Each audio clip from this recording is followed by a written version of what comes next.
Your self-concept is pure imagination.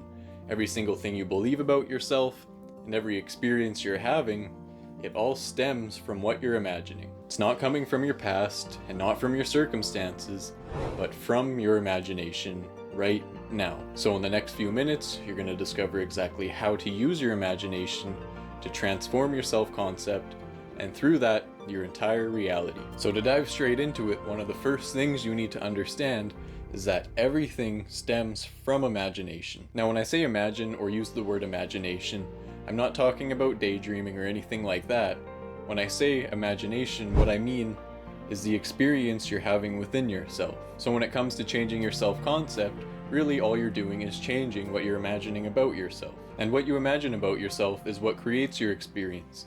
Think of a wealthy person or someone who sees themselves as someone who creates their own wealth. Let's say they lose all of their wealth, they're not going to be as worried about it because they see themselves as somebody who can create their own wealth. And then you can take someone living in poverty who's waiting for the big win to come, the lottery ticket or the big gamble or the big payoff. They don't see themselves as someone who can create their own wealth, so they're waiting for something outside of them to make their life better. But if you want more wealth or health or better relationships in your life, the first thing you need to do is change your self-concept. In other words, change what you're imagining about yourself. Change the experience within. We're going to go over a few techniques you can use to change your self-concept, but first I want to go over a few common misconceptions so that you can avoid the pitfalls and so that you can live the life you know you came here to live. Now, one of the biggest misconceptions and one of the biggest misconceptions in regards to manifestation in general is thinking you need to reprogram your subconscious mind. Like I said, everything is imagination and everything you experience happens here and now. So it's what you imagine here and now that's going to create your experience. In other words, you don't need to wait to reprogram your subconscious mind to imagine something differently about yourself. The change that you're looking for and the changes you want to make exist here and now. They only need to be awakened by your imagination for you to experience them. And like I mentioned in my last video, you can imagine a reality for yourself where you need to reprogram your subconscious mind, or you can imagine a reality for yourself where you're already the person who you want to be, or you're already the person who has what you want. Now, the next misconception is thinking past experiences create your self-concept. And we can go back to the example I used earlier, where a wealthy person losing all their wealth isn't going to be worried about it because they have the self-concept of someone who can create their own wealth. It's not about past experiences, it's what you decide to imagine here and now. Now, the next misconception is thinking you need to do techniques to override your self-concept. For example, there isn't a certain amount of affirmations you need to use, and there isn't a vision board specifically for your self-concept or anything like that. The only change you need to make is here and now. And what holds a lot of people back is when they do something now to try and change something later, but when you realize there is only the present moment, you realize change can only happen here and now. Now, even though it is easier said than done to change your self-concept, it's still pretty straightforward. And one of the easiest ways I found to do this is just to let the old you die.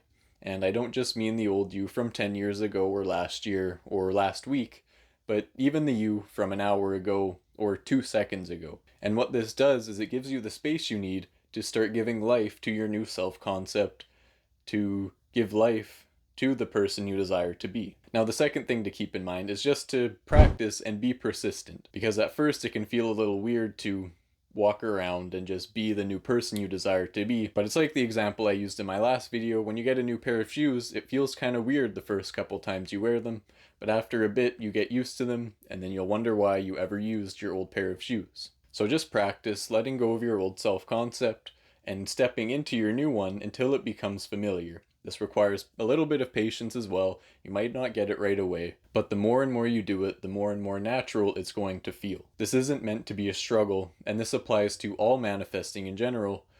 Nothing is meant to be a struggle. When I say persist, I mean to consistently surrender to your desired state of being, to the person you want to give life to, or to anything else you want to bring into your life. Consistently surrender to the feeling of your wish fulfilled. Now, when you're giving life to a new self-concept, you might find old patterns reappearing, and really just don't worry about it. They probably will come up, you might slip back into an old state, but that's fine because you know you can move into your desired state of being at any moment. And all it boils down to is doing it consistently or surrendering consistently until that becomes your new dwelling place. You don't need to fight the old you just need to let them go. And the more you practice with this stuff, the easier it becomes to surrender to your desired state of being. So if you don't get it right away, that's fine. Just keep stepping into your desired state of being, and if that is challenging for you, just know that you can create the space from your old self. Just be in the moment. Let the you that you want to change from fade into the past so that you have the space to change into who you desire to be. And remember, all of this can only happen in the present moment because the present moment is all that is. And keep in mind, every experience you have stems from what you imagine about yourself or your self-concept. What you imagine about the world is how you're going to experience all of those things. What you imagine about people, what you imagine about places, or anything else going on is how you're going to experience it. And it's those internal experiences that you consistently have that are going to be reflected in your life. You have the power to create the life you want to live, but it's up to you to use that power. So be present in the moment, decide how you want to see and experience yourself, and use your imagination to create that experience of yourself within.